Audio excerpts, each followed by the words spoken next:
Maikuus Soraineni sageduse saates räägime peenest ingliskeelsest mõistest corporate governance. Kuidas seda tõlkida ja mida see endast kujutab? Tere tulemast kuulama Soraineni sageduse maikuu episoodi. Minu nimi on Oliver Amarik, minuga on täna kaassaatejuhi toolil Helleri Maidlas. Tere! Ja meil on täna külalisteks meie enda poolelt Karin Madisson. Tere! Ja väliskülaliseks Erik Sakov, ettevõtja. Tere! Ja meil on täna plaanis rääkida juhtimisest hästi laialt, kuid mitte ainult. Meil juba enne salvestust tekkis väga põnev arutelu selle sõna juhtimine üle ja võib-olla tegelikult ma avaksingi selle saate sellega, et ma laseksin meie külalistel siis tegelikult defineerida, et millest me siis ikkagi rääkima hakkame. Kas me hakkame rääkima juhtimisest või millestki enamast? Erik? Juhtimisest võib alati rääkida. Nii kaua, kui seda sõna kasutatakse õigesti. Ehk kui me räägime juhatuse tööst ja juhatuse esimehe tööst, siis on meil tegemist juhtimisega ja sellega on hästi. Aga kui me räägime nõukogu tööst, siis enam see juhtimine ei päde. Siis me räägime valitsemisest. Ja Eestis tegelikult on proovitud küll kasutada ühingu üldjuhtimist, mis on kole sõna, ja siis me ise oleme kasutanud aastaid ju tegelikult anglitsismi. Governance on meil olnud. No proovime koos seda valitsemist nüüd juurdutada. See on sama tüvi ja ta on loogiline. Ta on täpselt siis õige. Ehk siis ühesõnaga räägime juhtimisest, räägime valitsemisest ja räägime selle arengust läbi taas iseseisvunud Eesti ajaloo. Jaa, ma võib-olla siis kõigile, kes on korra veel segaduses mõistu üles, tuletan meelde, et inglise keeles see raske termin, mida me üritame defineerida, on corporate governance. Ja seda me hakkame siis moel või teisel täna sisustama. Aga Karin, ma pöördungi sinu poole, et tõesti tegemist on ikkagi ju Soraineni juubeliaasta saatega. Meil on suured ambitsioonid vaadata natuke laiemalt kogu seda teemat ja sobrada ka ajaloos. Et äkki sa avadki seda teemat, et siis hea valitsemistava või corporate governance, mis meil üldse oli olemas 90-ndatel, 2000-ndate algusel ja mis siis üldse toimus? Lähen veel kaugemale sealt. et meie oleme mõlemad Erikuga sellest ajast pärit, kui Eesti Vabariik sai iseseisvaks. Ja kus siis oligi nii, et põhimõtteliselt ettevõtlust ei olnud, seda sellisel viisil olid ainult riigiettevõtted ja siis hakkasime vaikselt sammu haaval siis oma riigi sellist seadusandlust selle koha pealt üles ehitama, siia kõrvale siis arenes ka kohtupraktika ja siis ütleme sellised erinevad ettevõtlusvormid hakkasid järjest ka tulema juurde, mis siis oma osa nõudsid selles, et kuidas need reeglistikud täpselt siis peaksid käima ja kes millest vastutab, kui palju kuhu võimalik sisse minna on, kas nõukogul või juhatusel või on veel igasuguseid komiteesid ja nii edasi, et see süsteem läheb hästi kirjuks, et nii detaili me võib-olla ei lähe. Aga kui vaadata tagasi seda aasta 1995 siis vastu võetud äriseadustikku, siis ta oli ikkagi siuke nunnu, on juka mitte midagi ütlema, et kõik need normid ja asjad olid seal sellised hästi lihtsalt kirjutatud ja ega tegelikult keegi ju ei teadnud, et mismoodi need asjad hakkavad minema. Küll oli huvitav see, et võib-olla kui me ajalugu tagasi vaatame, et siis enne seda, kui meil tuli äriseadustik, tegelikult ei olnudki võimalik teistsuguseid äriühingud üldse asutada kui aktsiaseltsid. Ja nendel aktsiaseltsidel oli reeglina alati nõukogu. Ja me olime sellest ajast harjunud sellise 3-tasandilise juhtimisega, kus sul on siis aktsionärid, on nõukogu ja on juhatus. Ja nüüd siis selle äriseadustiku tulekuga läks asi selliseks segaseks, et meil tuli sellised teist liiki äriühinguid, mis olid siis osaühingud, võtsin välja statistika ka ja osaühing on siis see, kus meil ei pea nõukogu olema, aga küll võib-olla ja võib-olla erinevaid komiteesid ja erinevaid selliseid nõuandvaid organid seal juhatuse kõrval. Vaatasin ka natuke statistikat, et mis see tänane seis näitab, et meil on osaühinguid siis 267 000 peale natuke ja aktsiaseltse ainult 2135. Et 100-korne vahe peaaegu. Et ilmselgelt on see sellepärast ka natukene, millele siin juba ka viidati, on nagu sassi läinud need asjad, et mida see juhatus siis teeb ja mida see nõukogu teeb ja kuidas need asjad peaks täpselt olema. meie täna üritame rohkem keskenduda siis sellistele suurematele ettevõtetele, kus on tõesti siis mõlemad tasandid esindatud, et kuidas need tasandid peaksid siis omavahel toimetama. Ja kui me siit edasi veel liigume ajaloo mõttesse, et siis meil hakkasid tekkima börsiühingud, mis on veel täiesti niisugune omaette maailm, kus on üsna palju teistmoodi regulatsioone, siis meil on riigiettevõtted, kellel on veel omakorda täiesti teistsuguseid regulatsioone ja omaniku ootused ja sellised asjad defineeritud. Ja siis on meil tulnud, eks ju, börsile veel alternatiivbörs, mis näeb jälle teistsuguseid reegleid ette ja eks see sellepärast natukene niisugune segadus nagu on, et kus, mis ja võtame siis veel väliskapitali, kes tõid nüüd viimase aja arengutes on tulnud sisse ka kontserni vastutus ja mõjutanud isiku vastutus, et siin ka jookseb see natuke see piiratud vastutus nagu tegelikult kaugemale kui see, millest me traditsiooniliselt oleme harjunud, et ei ole nii, et aktsionär nüüd ainult vastutab oma selle sissemaksega, vaid tegelikult see vastutus võib minna ka erinevatele organitele organitel on nii naljakas sõna eesti keeles, aga juhtimisorganitele siis teistmoodi veel üle, et sõltuvalt sellest, mis rollis nad siis on ja kui palju need ühingud mõjutavad. Aga tundub, et tõesti palju on toimunud. Pikk tee on tuldud, pikk tee on minna, aga Erik, võib-olla selleks, et me siis oskaks hinnata seda, kuhu me oleme jõudnud, millest me räägime ka täna saate jooksul, äkki sa kirjeldad natuke veel, mis siis toimus? Kas see oli selline metsik lääs hea valitsemistava mõttes? Kas kedagi üldse huvitas see kui väärtus toona? No ma imestan, kui viisakalt meie Karin suutis selle kõik kokku võtta. Et tegelikult on seis ikka selline, et lugupeetud raadiokuulajad, kuni 1987. aastani oli igasugune äritegevus spekulatsioon ehk kuritegu. 87. aastal hakati otsast natuke lubama midagi ja lubati kooperatiive teha ja terves suures Nõukogude Liidus loodi esimene kooperatiiv, milleks oli audio-video Tartus. Selleks tuli Moskvast luba taotleda, et videofilme teha Eestis. Edasi saime vabaks ja avastasime ennast olukorrast, kus meil tegelikult on nii mõnigi asi vaja nullist üles ehitada. Näiteks sõjavägi ja näiteks äriseadustik ja kogu see äriajamise süsteem. Mida me siis tegime? Olgem ausad, meie kirjutasime Saksamaa pealt maha koos lätlastega. Kirjutasime maha ja saavutasime olukorra, kus maailmas on ainult 3 riiki, kus on olemas selline asi nagu juhatus. Eesti, Läti ja Saksamaa. Mitte kusagil mujal maailmas sellist asja ei ole. Ja nüüd meil on segadus ja me ise ka ei tea, et mitme astmeline meil on ja kuidas me asja kutsuma peame. Nii et see on see taust. Aga kui sa küsid metsiku lääne kohta, oh jaa, eks. Kui see aeg poleks olnud nii rõõmus, küll ta oleks kohutav olnud. Aga seda metsikut läänt jätkus siin veel pikalt, ega seda ei õnnestunud kohe siis välja juurida.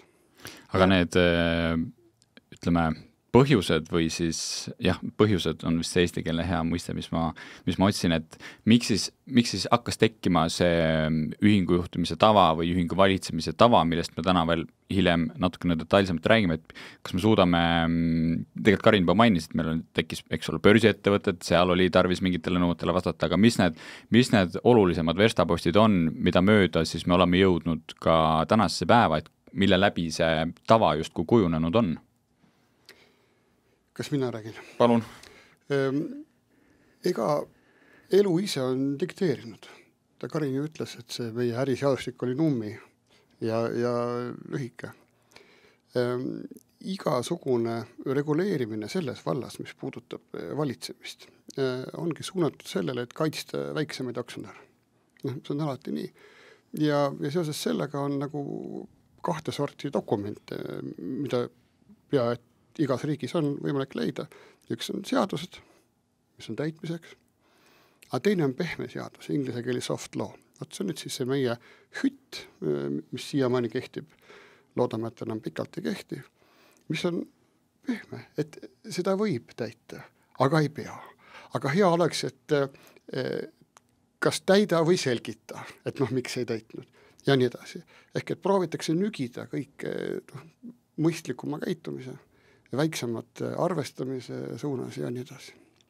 Ja võib-olla see hea paralleel on siin tuua ESG-ga et kuna tegelikult ega see ESG ei ole mitte midagi muud kui eks ju, keskkond, sotsiaalsed tagatised ja garantiid, kuidas me oleme harjunud elama, inimõigused ja nii edasi, ja G pool on siis see valitsemise pool, et millised on need head valitsemispõhimõtted, et ta lihtsalt on pandud sellise kombona kokku, et mis on niisugune ütleme ideaalmaastik, et kuhu me võiksime liikuda.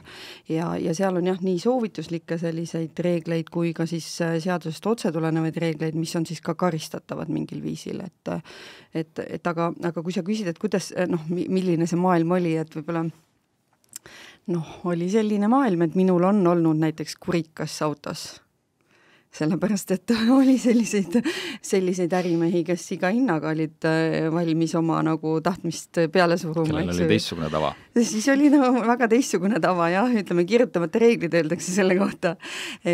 Aga oli väga huvitavaid jah, selliseid, et ma mäletan, ükskord läksin tegema Tartu lähedale ühte niisugust juhatuse intervjuud ja ma olin niisugune blond noor tütarlaps, alles kooli lõpetanud ja siis mul olid juustes sellised pärlid veel, et vinti eriti üle keerata ja siis kui ma astusin seal selle ettevõtte ruumides sisse, kus oli juhatus ja nõukogu istusid, neid oli mälu järgi mingi 6-7 inimest võib-olla, siis neil olid kõigi laua peal lahti sellised suured kaustad ja siis need kaustad hakkasid niimoodi pauguga kinni minema, kui nad mind vaatasid ilma ühtegi sõna ütlemata ja siis ma seisin seal ukse peal ja ilmselgelt ilma ühegi sõnata ma sain aru, et mis see nagu selline, ütleme, et need juhid kindlasti ei aktsepteerinud seda, et midagi võiks maailmas muutuma hakata teistmoodi.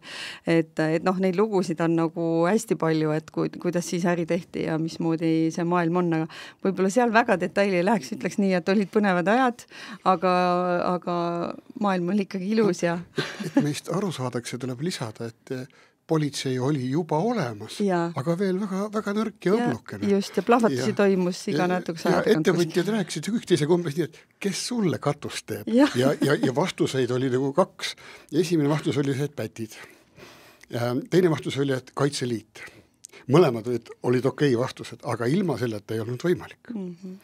Nii et jah, tere tulemast. Ega neid aegu väga tagasi ei tahaks küll. Ma tahtsin just küsida, et aga kuidas te olete siis kohanenud? Enam sul, Karin, ju ei ole seda kurikat seal autos, ma loodan. Millal see autos sai välja visatud, taht selle äri küsida?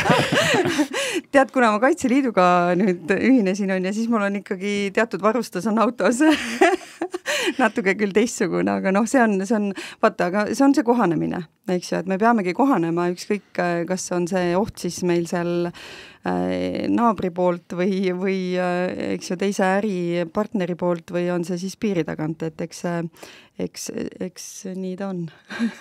Ja me oleme minu arvates päris hästi kohanenud, et kui ma vaatan, võib-olla isegi natuke liiga kohanenud, et kui ma vaatan seda,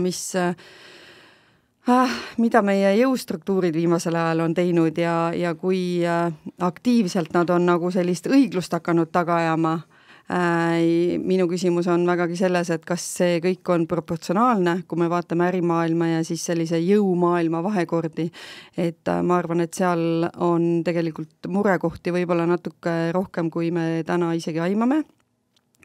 Et viitan siin viimastele selliste ärimeeste läbiotsimistele ja vahistamistele, et kui meil on olukord selline, kus tegelikult on olemas normid, on olemas ka ametkonnad, kes nende asjadega peaks tegelema, siis kui prokuratuur hakkab võtma siin veel üle nende nagu mingisugust sellist mängima sellist suuremat isa, eks ju, kes võib ikkagi vaatamata sellele, kas Maksuametil on mingeid etteheiteid või ei ole, ikkagi ta arvab, et võib olla äkki kuritegu või kas mõnel ametkonnal on mingisuguseid etteheiteid, et siis ta ikkagi arvab, et tema võib seda teha, et see on väga murettekitav, et tegelikult me ikkagi peame selgelt aru saama, et ettevõtete ja äritegevus, ettevõtete juhtimine ja äritegevus on ikkagi vägagi tsiviilõiguslik suhe, ja riik ei saa võtta siin nagu sellist jõupositsiooni ja öelda, et tema hakkab paika panema siis, et kuidas neid asju aetakse ja veel teiste ametkondade nagu eest, et see tekitab mulle väga, võib-olla me hüppasime juba nüüd sinna vaata tulevikku. Me oleme natuke vist jõudnud küll siia nagu,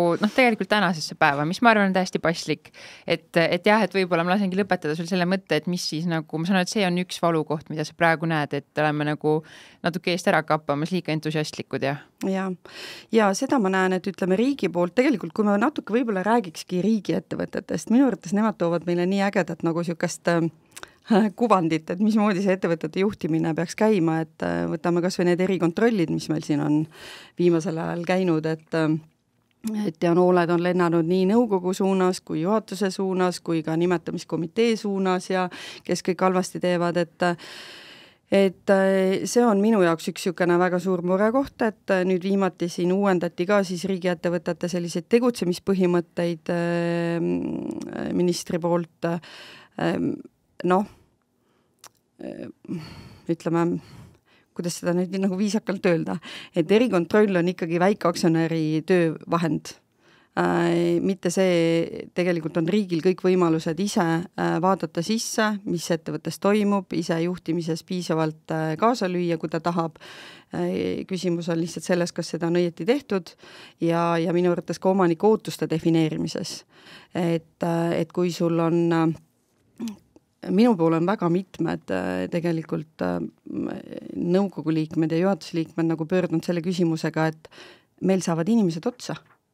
Et kes sinna riigiettevõtteid enam juhtima tahab minna, kui iga sellise murekoha peale tegelikult tõmmatakse sind avalikkuse ees ribadeks ja näidake mulle ettevõtet, kus me ei leiaks mõnda probleemi tagantjärgi tarkusena, just nimelt tagantjärgi tarkusena, et sellel hetkel, kus sa oled nõukogu liige, juhatuse liige, võid sa teha oma parima teadmise kohaselt, tagantjärgi kindlasti ma võin öelda, et sa ei suuda nii korrektselt protokollida kõike, sa ei suuda kõike riske ette näha nii hästi ja seda on väga lihtne nagu tuua siis niimoodi esile ja öelda, et meil on kõik juba halvasti ja tegelikult riigiettevõtete juhid ei oska juhtida.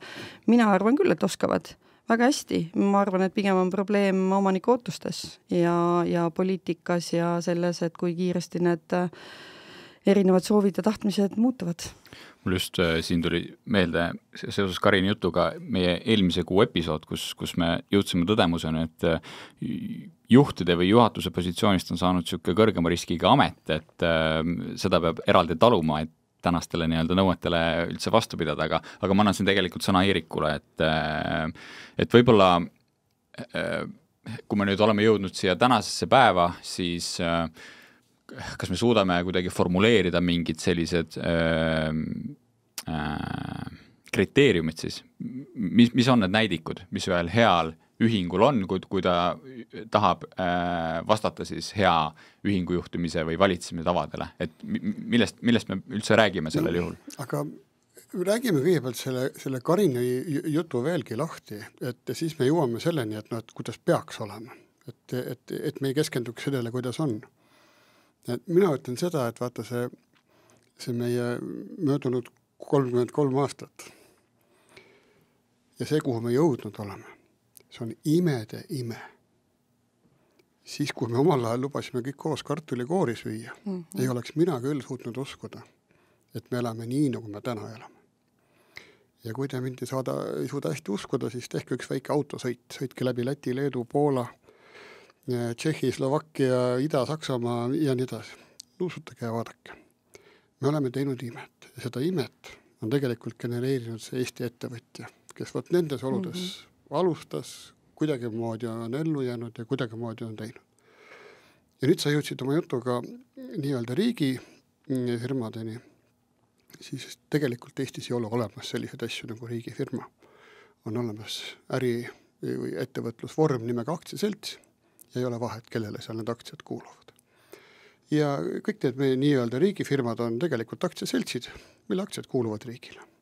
Ja võt see riik kui aktsionär peaks käituma täpselt samamoodi nagu iga teine aktsionär, kes on väga-väga huvitatud sellest, et ettevõttes kõik nagu kasvaks ja paraneks. Ja ma ei tule ütlema, et nüüd poliitikust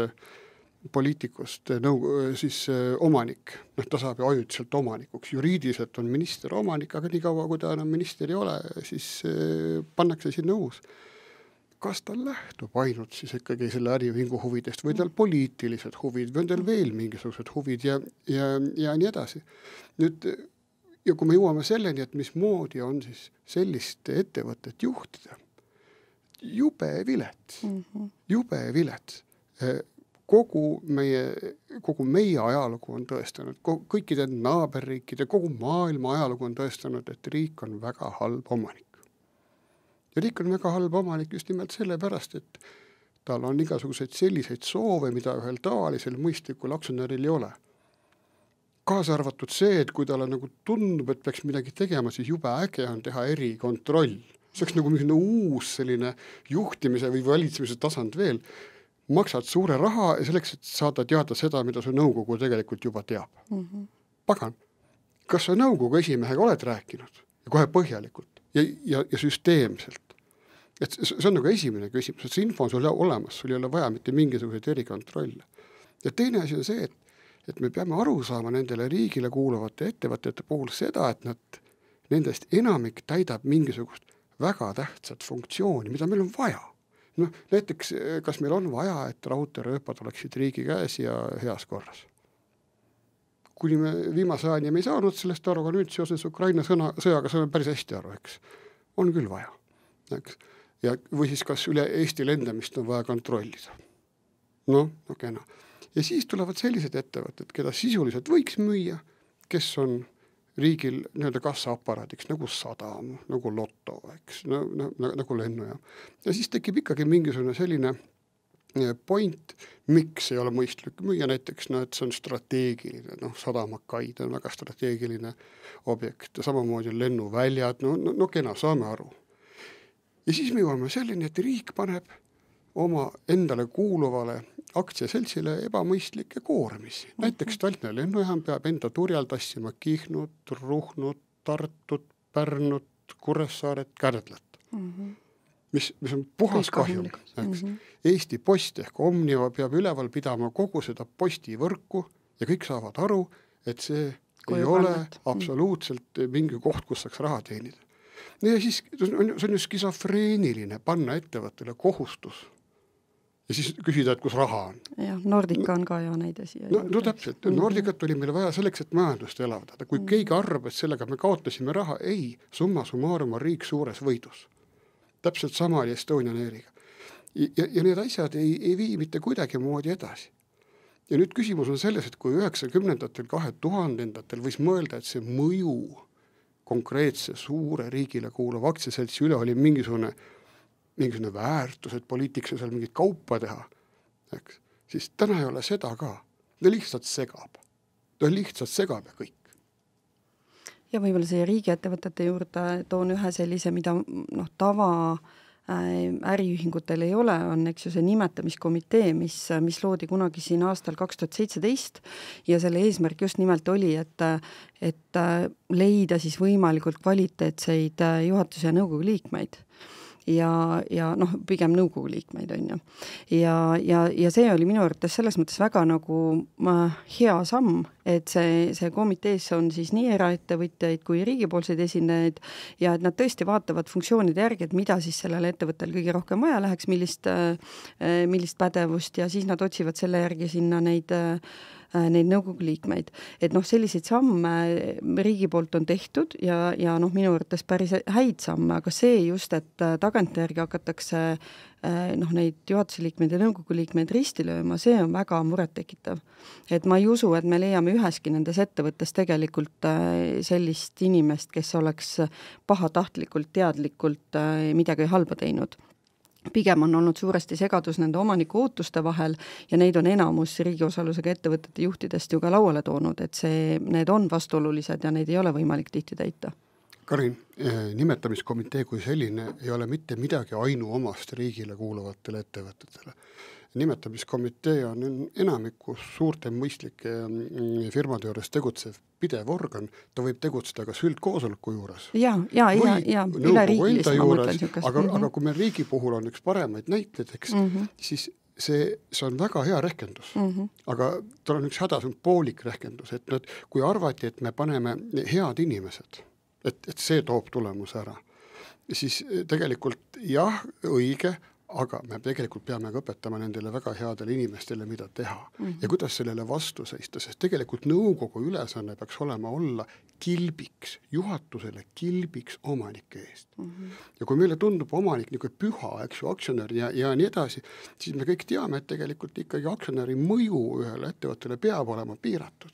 Aga kui sul on üks minister, poliitik, kes tahab silma paista ja ta ühel päeval natukene täidab omaniku funktsiooni, teisel päeval natukene läheb nõukokku ja valitseb seal ja kolmandal päeval annab juhatusele korraldusi, siis me jõuamegi selleni, mille puhul on arvatud, aga kirjuta omaniku ootused. Jaa, õige, aga siis kirjuta sellised ootused, mis on päris, ükski teine omaniku ootus kuskilt mujalt ei lähe ja siis sa saad ka aru, et kui sa annad ettevõttele mingisugused ülesanded, näiteks pidada postivõrku üleval, siis olgu selgelt öeldud, et siis kahjum sellest tegevusest on aktsepteeritav ja ettevõttel on ülesanne leida muid täiendavaid finantseerimisi, rahastamisi, et seda lõbu kinni maksta.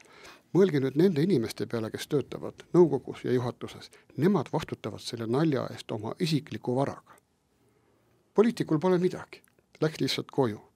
Aktsionäril pole muud kui kaotas sisse pandud kapitali. Aga need inimesed, kellele te panete niivõrd võimatu ülesande, tule eile meile, nad vastutavad selle eest oma isikliku varaga ja see on karjuvalt ebaõiglane, täpselt nagu sa ütlesid.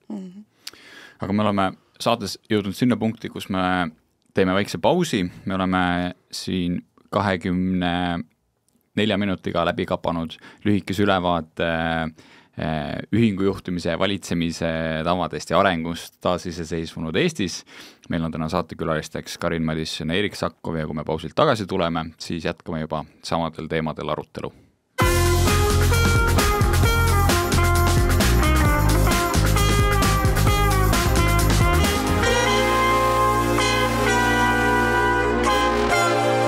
Soraineni sageduse juubeliaasta eri.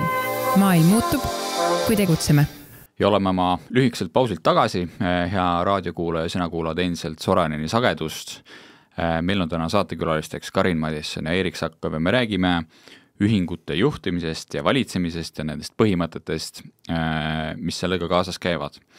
Meie saate esimeses osas me tegelikult tegime avangu sellega, et defineerisime ära siis vahe, mis on juhtimise ja mis on valitsemise vahel. Aga Erik, võib-olla räägime nüüd nii-öelda praktikas, et kuidas neid erinevaid funktsioone siis täidetakse, mida teeb juhatus, mis on nõukogu roll ja kuidas need siis nii-öelda praktikas sisustatud saavad, need juhtimine ja valitsemine?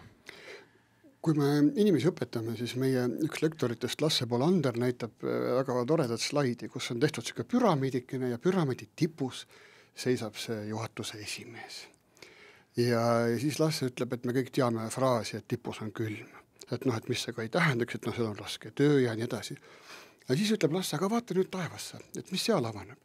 Seal on nõukogu esimees ja seal on veel terve nõukogu ja seal on veel terve omanikkond ja nii edasi. Ja selgub, et see juhatuse esimees, kes tundub väga tähtis tegelane, on tegelikult kogu süsteemis ikkagi selline keskmine mees. Tal on tohutu suur töö ja vastutuseks, aga see ei tähenda seda, et ta oleks kõige tähtsam.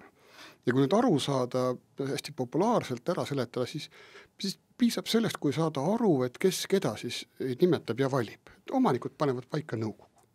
Ja nõukogu roll on siis olla ettevõttele selles strateegiliseks organiks. Strateegiline organ, nagu juba nimigi ütleb, et kinnitab strateegia. Selge see, et sellest strateegiast lõviosa võib olla juhatuse kirjutatud, sellest hoolimata strateegiaks muutub ta siis, kui selle nõukogu kinnitab.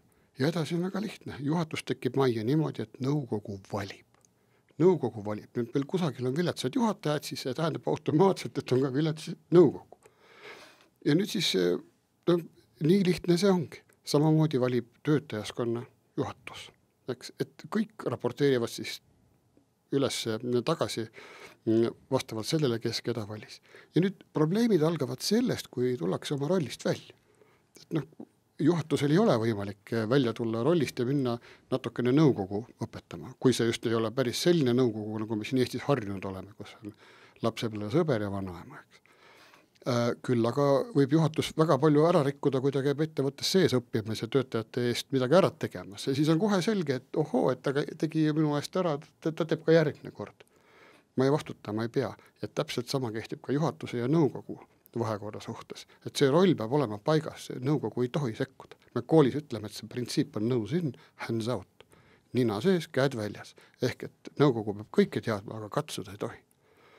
Ja kui me nüüd mõtleme selle peale, et mis juhtub, kui seda ei täideta ja kui sellest tullakse välja, siis siit algavadki meie hädad. Ja täpselt samamoodi omanik, kes ühel päeval arvab, et ta võib korraldusi jagada, ta rikub kõik ära. Nüüd väga suur üllatus inimestele on see, et nõukogus meie nõukogu liikmed ei esinda mitte seda aktsionäri, kes nad sinna valisid, vaid peavad töötama terve ettevõtte huvides. Ja võt, see on see, mis meie ühiskonnas on vales suunas sõitnud ja sellest on nagu raske nüüd aru saada ja raske on muutuda. Oi pagan. Nii et kui me võtame suur aktsionäri, kes on ka nõukogus, ta peab suutma oma aktsionäri mütsi peast ära võtta. Vastasel juhul ta ei ole hea nõukogu liige, sest ta mõtleb ainult enda peale. Ja ma võiksingi siin rääkima jääda, aga põhipointid on nimetatud. Kõige tähtsam on see, et igaüks püsiks oma rollist, täidaks hästi ja võtmesõna igal pool on usaldus ja austus. Ilma selleta see maailm ei tööta. Kui ollakse omavahel pidevalt tülis ja jamas, siis tulemust ei tule. Karin, sa noogutasid siin elavalt selle rollide segaajamise jutu peale, et mis on sinu seisukoht?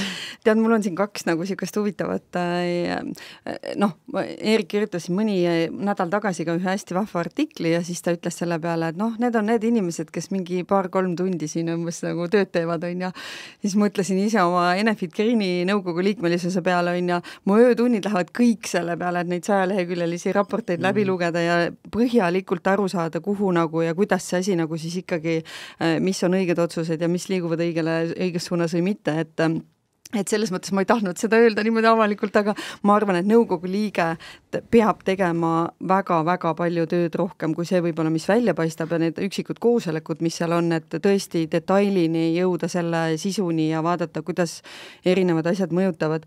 Ja mis on üks nagu nõukogu rollidest, eks ju, on ju tegelikult järelevalve juhatuse üle.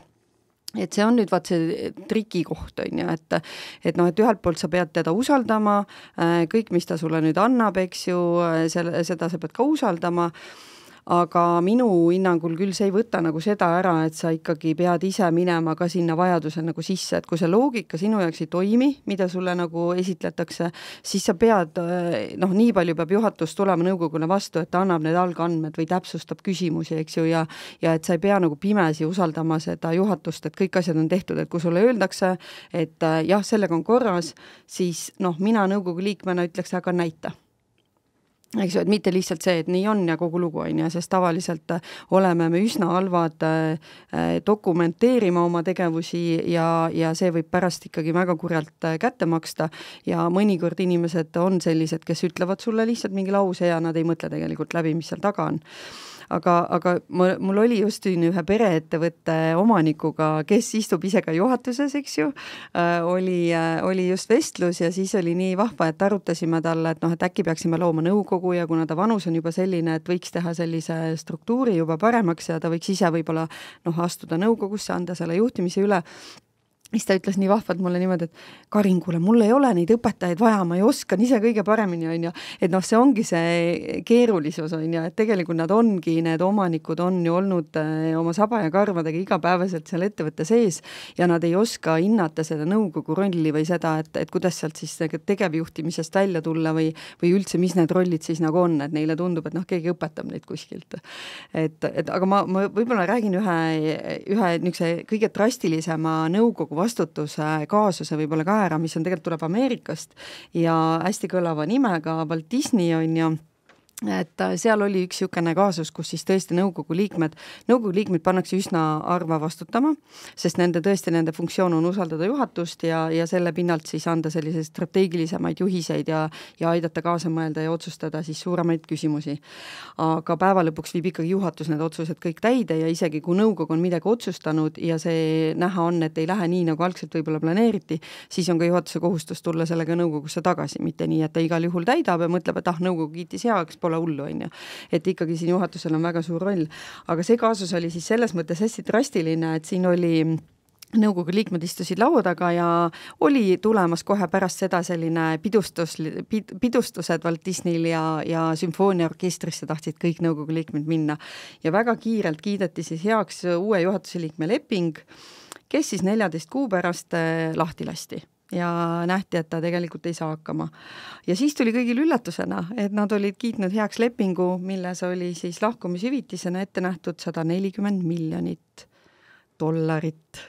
Ja see oli nagu see koht, et kus küsiti, et oota, mida see nõukogu teeb ikkagi on ju, et nagu, et kas tõesti seda ei oleks siis nagu näinud ja kuna ta sai ka selle hüvitise ka siis, kui ta ei olnud hakkama saanud, mitte lihtsalt, et tavaliselt selle eest ei maksta, et et neil nõukogu vastutuse kaasusi on ja ega neil nagu lihtne selles mõttes ei ole ja ma arvan, et riigiettevõtetes hakkame neid tõenäoliselt nägema, et võib-olla eraettevõtetes mitte nii palju.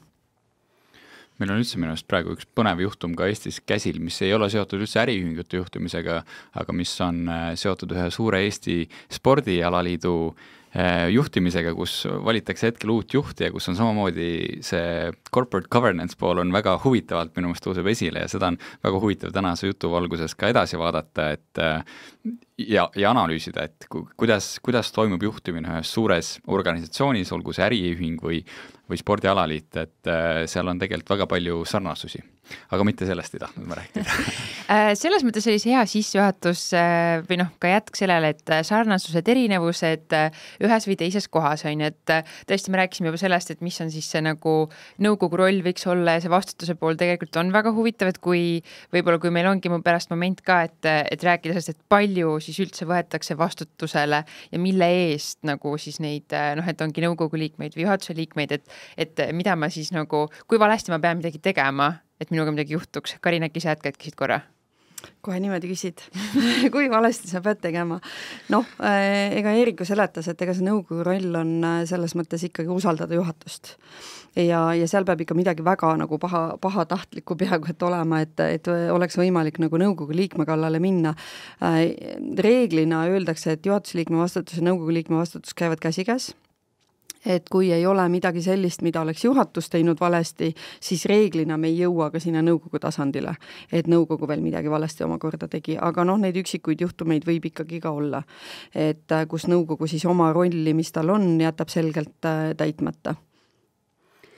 Vaata, ma ütlesin sõna usaldus ja kõigil hakkas nagu kerge, et usaldus. Nii kui nõukogul on vähimgi kahtlus, et usaldust on kuritarvitatud, andmed ei ole päris õiged, suur viga on sees ja nii edasi, kõik võimalikud näited, siis see ei ole mingi nõukogu, kes jätab asja, et juhtub. See ongi see, et sa valid selle juhatuse, sa paned ta tööle ja sa usaldad, aga sa kontrollid. Alati, kui me selgitame nendele nõukogudele, kes nüüd arvavad, et nüüd peaks tööle hakkama, siis eestlase mõte kipub kahes suunas. Esimene suund on see, et hakkame kõike kontrollima. Sisuliselt see nõukogu võib oma funktsioonidega tegelikult paralüseerida ettevõtte tööga, ta kõige kontrollib ja kõike tahab. Ja siis teine on see, et hakkame neid õpetama. Milline juhatuse esimees tahab töötada ettevõttes, kus seda kõik õpetamas käivad kogu aeg. Ja nüüd küsimus on selles, et nende kahe vahel ei tuleks mitte balanssi otsida, vaid tuleks kehastuda selliseks, ja jälle pole eesti keeles sõna, on challenger, väljakutsuja, kõik, mis sulle tuuakse, kõiges sa kogu aeg kahtled. Ja mitte ei kahtle faktides, vaid kahtled selles, et me ostame selle ettevõtte ära ja 4. jaanuaril juhtub ime ja meie tulemused lähevad taevasse ja nii edasi. Siis tegeledki selle 4. jaanuariga. Palun seletage, mis juhtub 4. jaanuaril. Meil on siis see ja me oleme selle liitnud ja see väga hea, et nüüd hakkame sellest rääkima, eks. Mis paneb teid arvama, et selle kahe liitmine üleüldse on võimalik? Kui täpselt olete uurinud? Näidake. See on see nõukogu funktsioon. Ja teine funktsioon on tegelikult see, et kui juhatus on hands-on, tegutseb, paneb ja vastutab nende majandustulemuste eest, siis suured otsused lähevad kõik nõukokku. Nõukogu on otsuste tegemise masin, see peab olema võimeline, vaata nagu sina öösel loed oma materaid läbi, aga miks? Sellepärast, et sa tahad otsustada nii, et sa saad sellest aru, eks mida sa teed. Kui sa tõstad kätt nii nagu teised laua ümber, on juba halvasti. Ja mis on eriti halvasti, on see, et kui te kätt tõstate. ehk et me õpetame kogu aeg seda, et nõukogu otsustagu konsensuslikult, leidku ettevõttele alati parim lahendus. No ei ole võimalik, et parim lahendus on olemas ja keegi on vastu. Eks? Ja see võib võtta aega, aga nõukogu ei tohi öelda jah, aga. See yes, but on see, mis tapab kõik initsiatiivi juhatuse poole pealt. Tohib öelda kas jah ja tohib ka öelda ei. Eks? See on otsuse tegemine ja kõik teavad väga hästi, millisest otsuse tasemest ülespoole tuleb nõukokku tulla nende asjadega. Siin ongi kaks teemat võib-olla, mis ma siit üles noppisin, et tihti ongi nii, et kui juhatus tuleb ühe variandiga, siis võib-olla ei ole ikkagi piisavalt tööd tehtud selleks, et tuua välja need teised alternatiivid veel, mida oleks võimalik antud olukorras nagu teha, et kas ei tunta siis turgu piisavalt hästi või oma võimalusi, aga nõukogul võiks olla alati nagu tegelikult erinevad alternatiivid, mis on siis läbi kaalutud, et kui hakatakse mingit suuremat otsust tegema. Ja nende probleemide korral, et kui probleemid on, et siis mida ma olen näinud praktikas, nõukogu unustab nad ära. Et mingi probleem toodi nõukogusse, sellest räägiti, aga mis tast edasi saama hakkas, mitte keegi ei tea, aga seal on nüüd küll nõukogul kõrgendatud hoolsuskohustus. Et kui see probleem on juba juhatuse poolt lauale toodud, siis tuleb ka sellel järgi pidada, et mis sellega toimub, kuidas sellega tegeletakse ja see on küll nagu sükene, küll on ettevõtetel ka siuksed sisekontrollid ja siseauditid, kes neid asju järgivad, aga see on kindlasti oluline. See on väga tähtis. Aga me peame sellest aru saama, et kui mingisugune probleem on juba tekkinud ja kui juhatus selle toob, siis seesama usaldus, millest ma rääkisin, see peab väljenduma mitte selles, et hakatakse oomima, kuidas nii, vastupidi, hoitakse seda selge, väga hea, mõtleme nüüd koos, mismoodi me saame sellest üle, mida me saame tulevikus paremini teha. Sellepärast, et kui minna kohe juhatusele kraesse, kes ise tuli ütles, siis ma küsin väga lihtsalt, kas ta järgmise korral tuleb, ütleb oma probleemidest. Ja ei tule. Ja need on need asjad, mida meil Eestis ei osata. Meil kardetakse üksteist. Kardetakse ja eriti ei austata, armastata, aga tegelikult see kõik peaks olema üks meeskond. Ja kui ma ütlen, et nõukogu peaks ka olema meeskond, mitte ainult juhatus, siis minust ei saavad aru, aga kuidas niimoodi on täiesti erinevad inimesed ongi. Eks? Sa pead ka õppima, töötama koos erinevate inimestega, kellel kõigil on oma nägemus. Ja võt, kui sa need kokku paned, siis ei juhtu seda, et keegi tuli nõukogu koosolekule ja müüs projekti maha. Et see on kõige valem asi, mida teha on seal müüa, et ei, meie plaan on selle, me tahame osta Poolast tehast ja näete, see maksaks nii palju, me saavutaksime selle. Ja nüüd ei müü, vaid ootadki kogu selle seltskonna ideed ära, et aga mille poolest see hea on ja mille poolest see halb on. Ja võib juhtuda, et sa lähed sealt koosolekult ära teistsuguse plaaniga, aga oled õnnelik, sest plaan läks paremaks. Aga kui sa müüd, teed tagatoas mingeid kokkuleppeid, siis tegelikult jumala ees vastutad sa ise. Kuidas me jõuame sinna, et nõukogu ja juhatus töötavad ühtse tiimina ja kõik täidavad neid rolle, millest me täna tegelikult rääkinud oleme ja toimub see siis, ma ei tea, kuidas seda nimetada, mõtteviisi vahetus või? Mismoodi sinna jõuda? Ma olen küsinud meie Skandinaavia kolleegide käest, et kaua Skandinaavia maades läks aega selleks, et jõuda kas või sellisele tasemele, kus nad täna on. Ja ma ei idealiseeri Skandinaaviat, nad lihtsalt on meist palju ees. Ja öeldakse 3-5 põlvkonda. Nii et kui me praegu oleme esimese põlvkonna vahetuse künnisel, eks meie need asutajad mõtlevad nagu sinu see klient, kes arvab, et ta läheb nõukokku ja sealt kontrollib edasi, et see on nii vale, kui olla saab. Ja et minu unistus on see, et aga kui me saaksime Eestis 2-3 põlvkonnaga hakkama, et ei läheks kuni 5, et kiirustame. Meie käest võeti vahepeal 50 aastat ära, et võtame järgi. Mina arvan, et saame, kui me vaatame, kuhu me nagu regulatsioonide mõttes vähemalt jõudnud oleme, siis ma usun küll, et saame. Teeme kiirelt need vead ära ja jõuame edasi. Selleks rabeleme ja õpetame. Ja, et see pereettevõtete teema, et kui sa natuke ka küsisid neid erinevaid ettevõtteid, et natuke ta juba jooksis sisse, et me tegime siin selle eelmise aasta alguses, tegime Läti ülikooli ja Tartu ülikooliga ja Leedu ülikooliga sellise ülebaltilise uuringu pereettevõtete hulgas just. Et kuidas nad siis, mis nad nagu siis mõtlevad, et kuna meil on nüüd tekkimas alles esimest korda päriselt nagu traditsioonilises mõttes põlvkondade vahetus, kus on nagu mingit vara, mida on võimalik üle anda. ja siis on väga huvitav näha, et kas nad siis mõtlevad selle peale, kuidas nad mõtlevad selle peale ja siin üks, ongi see, et tegelikult see ongi seesama koolitamine, et sa annad neile edasi selle teadmise ja oskuse, et kuidas need rolle siis täidetakse, mis need ootused on. Mitte nii, et tee nii, nagu mina tegin umbes, ja oskasin kõike, teadsin kõike ja olengi maailma kõige targem. Aga miks teie ei ole, eks ju, et kuidas mul see ei tule nüüd see laps siia, et ta on nagu, kuidas ta nii rumal saab olla, et kuidas ta ei oska samamoodi. Ja seal üks küsimus oli siis selline, et kas nad planeerivad pärandada siis oma ettevõtte järgmisele põlvkonnale. Ja Eestis arvas, et 97% ütles, et nad pärandavad. Lätis oli see kõige madalam, see oli 78%, aga ikkagi enamus arvavad, et mitte nad ei müü, vaid nad ikkagi pärandavad. Ja teine küsimus oli sinna juurde see, et kui palju siis on nendes ettevõtetes olemas järeltulijate koolitamise süsteem. Ja see oli kusjuures kõige enam levinud oli ta Eestis, kus 78% ütles, et selline süsteem on olemas. Ma ei tea, võib-olla bluffisid. Mina ei ole väga palju seda näinud, et niimoodi süsteemselt nagu koolitatakse, et võib-olla küll natuke tuuakse sisse juba teist põlvkonda, aga Lätis oli näiteks näita ainult 19% ja Leedus 7%.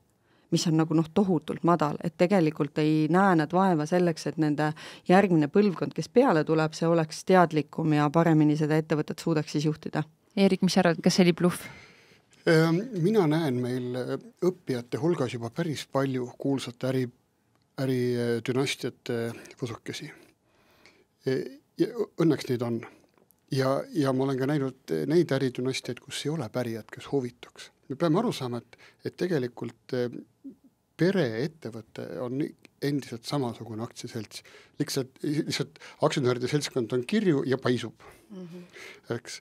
Ja ühine nimetaja kõikide nende pereettevõtete probleemide juures on see, et ei saada aru, mis koosolek parasjagu on.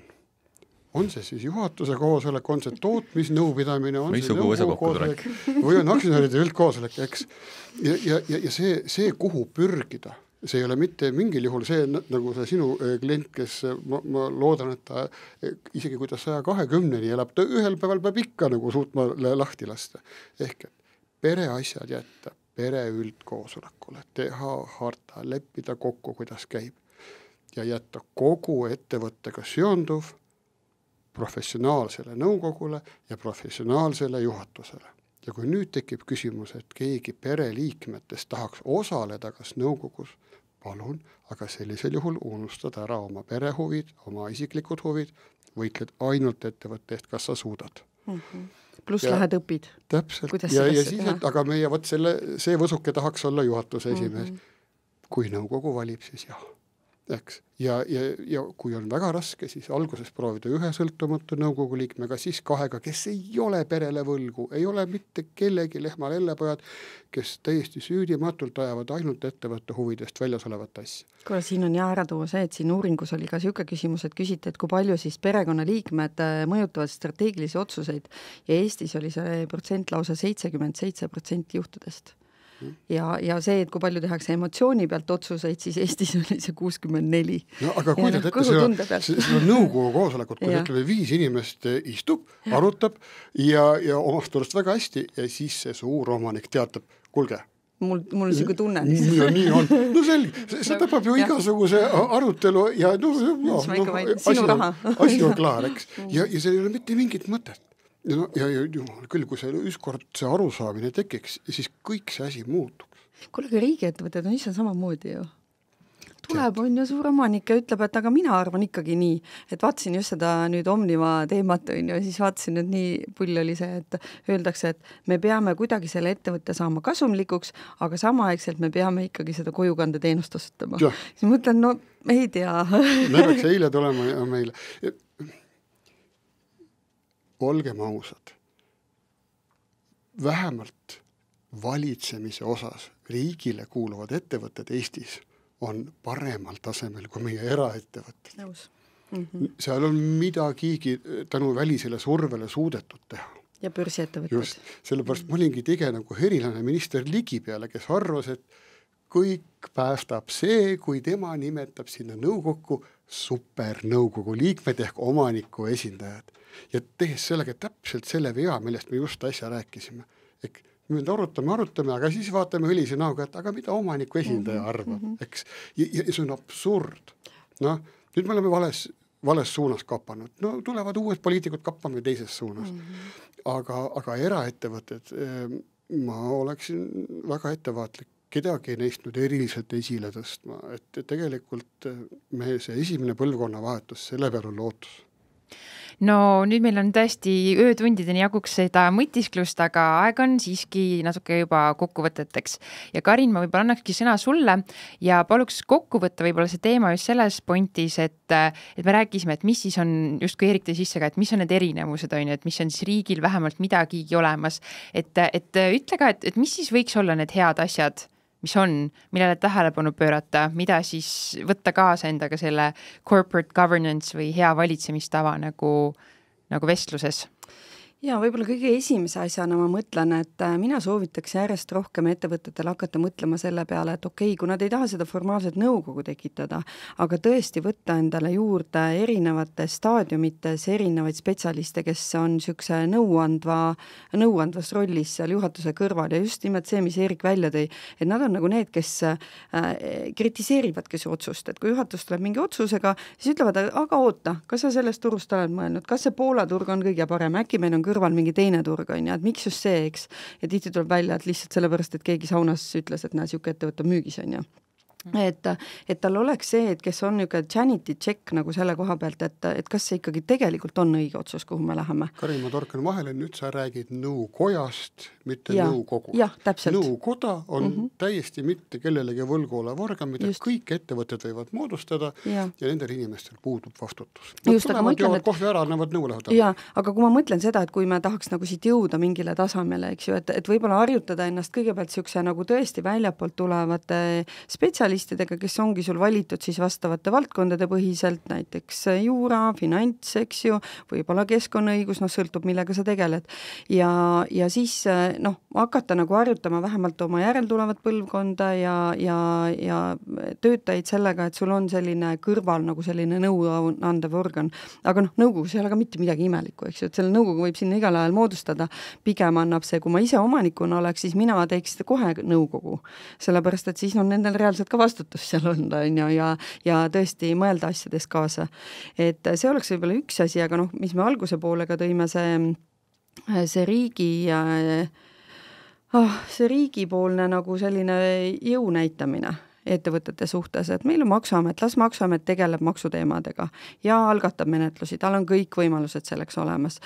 Las teised organisatsioonid tegelevad, on need siis Keskkonnaametid või kes iganes, aga see, et meil kuskil tehakse läbiotsimisi nii kergekäeliselt, kuulatakse pealt inimesi nii kergekäeliselt, minu arvates see ei ole õige. Et ma väga loodaks, et see kaob ära, siis me saame ka tegelikult rohkem võib-olla neid inimesi, kes oleksid valmis kaasa juhtimisse lööma. Erik, lõpurepliigid sinu poolt, mis need mõtted on, mida siit saatest võiks siis ettevõtjad kaasa võtta? No ma tahan Karini mõtet toetada, sest sellega, et kui ma mainisin, et me tegelikult me oleme imeriigina, siis meil oleks nagu igav hakanud. Tegeleme ülereguleerimisega, üksteise kallal nuhkimisega ja riik kipub jõudu näitama selle asemel, et ülesehitavalt käituda. Meil nagu polegi ideed üldse, et mida teha. Ja et minu see soov oleks küll selline, et jah, nagu sina ütlesid, et sisuliselt ikkagi vabadusi rohkem tagasi anda ettevõtjatele, kodanikele. Ja see on ju näidanud, et see annab tulemust. See viimane 10 aastat, mis me siin paigal tammume, on ikkagi nukker. Ja palju jõudu tahaks soovida kõikidele ettevõtjatele, kes nuputavad, et kas ma ikka ja kuidas ma ikka annan üle ja keda ma usaldan. Siis tegelikult palun saage aru, kõik need tööriistad on olemas, neid tuleb õppida kasutama. Ja see ei ole keeruline. Aga aitäh, Karin, ja aitäh, Erik, et võtsid aega meile saatesse külalisteks tulla, rääkida sellel olulisel ja põneval teemal ja meil ei kindlasti aega puudu ja me saaksime veel terve hooaja sellest teemast teha. Aga meie peame tänaseks lõpetama. Meie rääkisime täna siis saates ühingu juhtimisest, valitsemisest, kuidas nad omavahel seotud on ja mis nende erinevused on. Meid saad kuulata Äripäeva raadiost, Spotify'st ja YouTube'ist ja oleme tagasi uue episoodiga 6 aja pärast. kuulmiseni.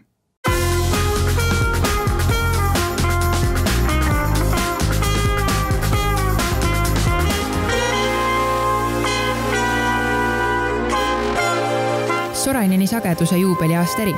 Maailm muutub, kui tegutseme.